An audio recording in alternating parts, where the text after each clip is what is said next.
അസ്സലാമു അലൈക്കും വറഹ്മത്തുള്ളാഹി.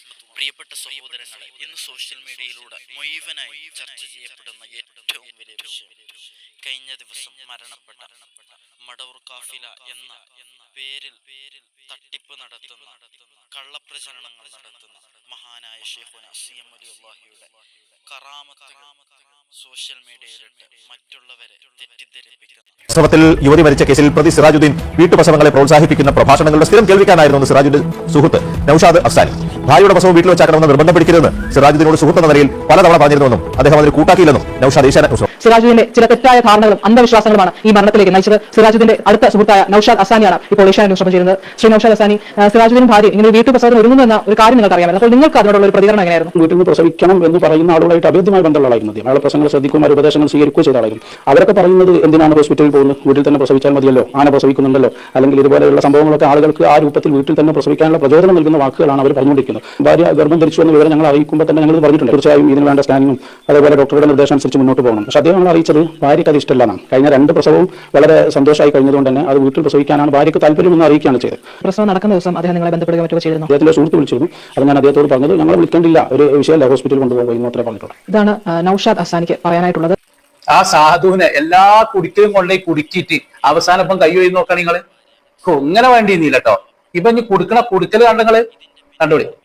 എന്റെ ചിറകിൽ നിങ്ങൾ സുരക്ഷിതരാണ് എന്നറിയിച്ച പോലെ ചരിത്രം ആവർത്തിക്കുകയാണ്. നമ്മുടെ കാഫില മടവൂർ ശൈഖുനയുടെ സംഭവങ്ങൾ അവിടെയും ഇവിടെയും ചെന്ന് അന്വേഷിച്ച് രേഖപ്പെടുത്തി അത് ഇന്നത്തെ ആധുനിക സോഷ്യൽ മീഡിയയിലൂടെ വ്യാപിപ്പിച്ചപ്പോ എല്ലാവരും ചേർന്ന് അവരെ ഒതുക്കാൻ തീരുമാനിച്ചപ്പോ അന്ന് ഓസുൽ ആലം തങ്ങളെ പേരക്കുട്ടി നൂറുദ്ദീൻ ശത്ലൂഫി തങ്ങളുടെ കൈപിടിച്ചതുപോലെ ഇന്ന് കാഫില ടീമിനെയും കാലഘട്ടത്തിന്റെ മശായിഖന്മാർ അവരുടെ കരങ്ങൾ കൊടുത്തവരെ സംരക്ഷിക്കുമ്പോ ഒരു ശക്തിക്കും ഇനി അവരെ തൊടാൻ കഴിയില്ല. അതിശക്തമായ സംരക്ഷണമാണ് മശായിഖന്മാര് നൽകുക. ആ സാധുവിന് ഈ കോലത്തില് ധൈര്യം കൊടുത്തിട്ട് പോകാൻ കയ്യുകയാണ്. ഇവിടെ തെറ്റായ ധാരണയും അന്ധവിശ്വാസമാണ് അയാളെ ഈ രീതിയിൽ ചെയ്യാൻ പ്രേരിപ്പിച്ചത്. ഇവന്റെ ഭാര്യന്റെ ആദ്യത്തെ പ്രസവങ്ങൾ ഹോസ്പിറ്റലിലായിരുന്നു. പിന്നീട് ഇപ്പോ ഈ രീതിയിൽ വീട്ടിലുള്ള പ്രസവം തിരഞ്ഞെടുക്കാനുള്ള കാരണം ഒന്ന് തെറ്റായ ധാരണ. അതൊരു പക്ഷേ അയാള് അക്വപഞ്ചർ എന്ന് പറഞ്ഞ എന്തൊരു ചികിത്സാ രീതി പഠിച്ചിട്ടുണ്ടായിരുന്നാവാം. പിന്നെ ഒരു പ്രധാനമായിട്ടുള്ള കാരണം പറഞ്ഞത് അന്ധവിശ്വാസം. എന്താണ് അന്ധവിശ്വാസം? ഇപ്പൊ എന്ത് ചികിത്സാ രീതി പഠിച്ചാലും അത് ഒരു അപകടകരമായ രീതിയിൽ എത്തുമ്പോൾ ഹോസ്പിറ്റലിൽ എത്തിക്കും. അത് നിർബന്ധം. അത് തന്നെ ആയിരിക്കും ചികിത്സാ രീതി പഠിപ്പിച്ച ആൾക്കാർ പറയുന്നത്. അതിനെക്കുറിച്ച് നമുക്ക് കൂടുതൽ അറിയില്ല. പക്ഷെ ഇവിടെ ഇവന്റെ ഉള്ളിലൊരു വിശ്വാസം ഉണ്ടായിരുന്നു. ആ വിശ്വാസത്തിന്റെ ഭാഗമായിട്ടാണ് ഇവൻ ഹോസ്പിറ്റലിൽ എത്തിക്കാതിരുന്നത്. എങ്ങനെ ഇയാളിൽ അത്തരത്തിലൊരു വിശ്വാസം വന്നു? അത് ഈ നൌഷാദിനെ പോലുള്ള ആളുകളുമായിട്ടുള്ള അടുപ്പാണ്. ഇപ്പോ ഇവന്മാരാണ് ഇതിന്റെയൊക്കെ പിന്നിൽ. ഈ നൌഷാദ് ഇപ്പൊ കയ്യൊയ്യാണ്, മീഡിയ അവന്റെ അടുത്ത് എത്തി, അതിന്റെ സ്നേഹിതോക്കാരനല്ലേ. ഈ അപ്പം പറയാ ഇയാള് ഇത്തരത്തിലുള്ള വീട്ടിലുള്ള പ്രസവങ്ങളെ പ്രോത്സാഹിപ്പിക്കുന്ന ആളായിരുന്നു, അത്തരം വീഡിയോകൾ കാണുന്ന ആളായിരുന്നു എന്നൊക്കെ. അപ്പൊ ഇവൻ കയ്യൊയ്യ, ഇവൻ തന്നെയാണ് ഇതിന്റെയൊക്കെ ബാക്കിലുള്ള കള്ളൻ. കാരണം ഈ ഗർഭിണിയായ വിവരം ഇവനെ അറിയിച്ചിട്ടുണ്ട്.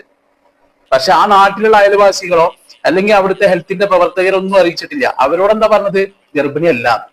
പക്ഷെ നൌഷാദിനോട് കാര്യങ്ങളൊക്കെ പറഞ്ഞിരുന്നു എന്നുള്ളത് നൌഷാദ് സമ്മതിക്കും കൂടി ചെയ്യുന്നുണ്ട്. എങ്കിൽ ഈ കൊലപാതകത്തിന് ഉത്തരവാദി ഇവനൊക്കെ തന്നെയാണ്, പറയാതിരിക്കാൻ കഴിയില്ല. ഇനി ഇവരൊക്കെ ആകെയുള്ള ഒരു പ്രശ്നം എന്തായിരുന്നു അറിയോ? ഈ കറാമത്ത് കഥകള് അതിങ്ങനെ മാർക്കറ്റ് ചെയ്യാം. മഹാന്മാർക്ക് കറാമത്ത് ഉണ്ടാവും, പല അത്ഭുതങ്ങളൊക്കെ സംഭവിച്ചു എന്നൊക്കെ വരാം. അതൊക്കെ അള്ളാഹു കൊടുക്കുന്ന കഴിവിൽ നിന്ന് ചിലപ്പോൾ അങ്ങനെ സംഭവിക്കും. അങ്ങനെ ചരിത്രങ്ങളും നമ്മൾ മുസ്ലിങ്ങളാണ്, നമ്മൾ പഠിക്കുന്നൊക്കെ ഉണ്ട്. പക്ഷെ അതൊരു മാർക്കറ്റിന് വേണ്ടിയിട്ട് ഉപയോഗിക്കുകയാണ് ഇവരൊക്കെ ചെയ്യുന്നത്. അതിനു വേണ്ടിയിട്ടാണ് ഇയാൾ ഒരു മടവൂർ കാഫിലാസാറിന്റെ ഒരു ചാനൽ തന്നെ ഉണ്ടാക്കിയിട്ടുള്ളത്. അതിനെതിരെ പല ഉസ്താദുമാരും രംഗത്ത് വന്നു. ഉസ്താദുമാർ പറഞ്ഞു അങ്ങനെ അത്തരത്തില് പറയാൻ പാടില്ല എന്ന് അദ്ദേഹത്തോട് പറയുമ്പോൾ അദ്ദേഹം തന്നെ അദ്ദേഹത്തിന്റെ വാക്കുകളിൽ നിന്ന് നമുക്കത് കേൾക്കട്ടോ. കറാമത്ത് പറയാൻ പാടില്ല എന്ന് പറയുന്ന ഒരു സാഹചര്യം, കറാമത്ത് പറയാൻ പാടില്ല എന്ന് പറയുന്ന ഒരു സാഹചര്യം നമ്മൾ മുമ്പൊന്നും കണ്ടിട്ടില്ലല്ലോ. ഇങ്ങനത്തെ ഒരു സാഹചര്യം നമ്മുടെ ഉപ്പാപ്പമാര് ഉമ്മാമ്മമാര് നമുക്കത് പറഞ്ഞല്ലേ പഠിപ്പിച്ചിട്ടുണ്ട്. നേരത്തെ മുൻകാലത്തൊക്കെ നമ്മുടെ ഉസ്താദന്മാരും അതുപോലെ തന്നെ ഇവരൊക്കെ തന്നെ പറഞ്ഞില്ലേ നമ്മൾ പഠിപ്പിച്ചിട്ടുണ്ട്. ഇപ്പോൾ എന്താ ഇങ്ങനത്തെ ഒരു പുതിയത്? അത് സിഎം വലിയുള്ളാഹിയുടെ വിഷയം വരുമ്പോൾ, അത് ഖുതുബുൽ ആലമിന്റെ വിഷയം വരുമ്പോൾ കേട്ടില്ല നിങ്ങള്? കറാമത്ത് കഥകൾ ഇവർ മാർക്കറ്റിന് വേണ്ടിയിട്ട് ഉപയോഗിക്കുന്നത്. ഉമ്മമാര് വേണ്ടപ്പെട്ടവരൊക്കെ നമ്മളോട് ചില കാര്യങ്ങൾ ഇങ്ങനെ പറയുമ്പോൾ ഇന്നൊരു ഉസ്താദ് ഉണ്ടായിരുന്നു, അല്ല മറ്റേ ഉസ്താദ്, അല്ലെങ്കിൽ നമ്മൾ എവിടെയെങ്കിലും പോകുമ്പോൾ അദ്ദേഹത്തിന്റെ ഒരു കാര്യങ്ങൾ നമുക്ക് മാത്രമായിട്ട് പറഞ്ഞു തരും. ഇവരെന്തിനു വേണ്ടിയിട്ട് ഉപയോഗിക്കുന്ന മാർക്കറ്റിങ്ങിന്. ദിവസത്തരത്തിലുള്ള അനുഭവങ്ങൾ കിട്ടണം. അപ്പൊ കുറച്ചെന്ത് ചെയ്യും, ഇതിൽ കൂട്ടി പറയും, കുറച്ച് തൊടിപ്പും പൊങ്ങലൊക്കെ വേണ്ടതിന്. അപ്പൊ അതാണ് ഇവർ ചെയ്യുന്നത്. അതിനെയാണ് എന്ത് ചെയ്തത്? ഇവിടുത്തെ ഒരുപാട് പണ്ഡിതന്മാരെ എതിർത്തിട്ട് ഇയാളോട് വിമർശിക്കുമ്പോൾ ഇയാൾ നേരെ പിന്നെ എത്തിപ്പെടുന്നത് ഈ നൗഷാദിന്റെ അടുത്താണ്. നൗഷാദ് സംരക്ഷണം കൊടുക്കുകയാണ്. ആ സമയത്താണ് ഞാൻ ബഹുമാനപ്പെട്ട ശൈഖുനാനെ ബന്ധപ്പെട്ടത്, ബഹുമാനപ്പെട്ട ഹസനി ഉസ്താദിനെ ബന്ധപ്പെട്ടത്. ഉസ്താദെ, ഞങ്ങൾക്ക് ഇവിടെ CM വലിയുള്ളാഹിയുടെ കറാമത്ത് പറയണം, CM വലിയുള്ളാഹിയുടെ കറാമത്ത് ഇവിടെ പറയണം. അതിന് വലിയ പ്രയാസപ്പെടുത്തുന്നുണ്ട് ഉസ്താദെ, അതിന് ഒരുപാട് ഞങ്ങളെ കഷ്ടപ്പെടുത്തുന്നുണ്ടെന്ന് പറഞ്ഞപ്പോ ഉസ്താദ് ഞങ്ങൾക്ക് ശൈഖുനയിലേക്ക് എത്തിച്ചു തന്നു.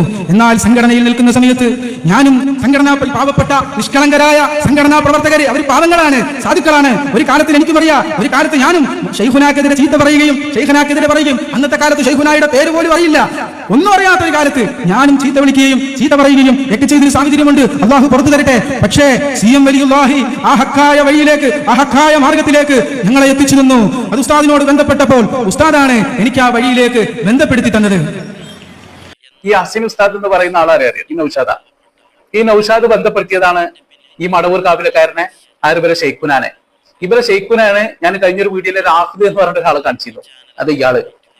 അപ്പൊ ഇയാളെ തെറ്റായ ആശയങ്ങൾ ഒരുപാട് പണ്ഡിതന്മാർ എതിർക്കുന്നുണ്ട്.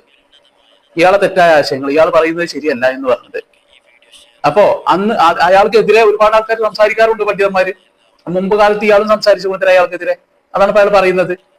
അപ്പോ എങ്കിലും ഇപ്പോ ഷെയ്ഖുനായിട്ട് ബന്ധപ്പെടുത്തി കൊടുത്തത് ഹസനി ഉസ്താദ് എന്ന് പറഞ്ഞത്.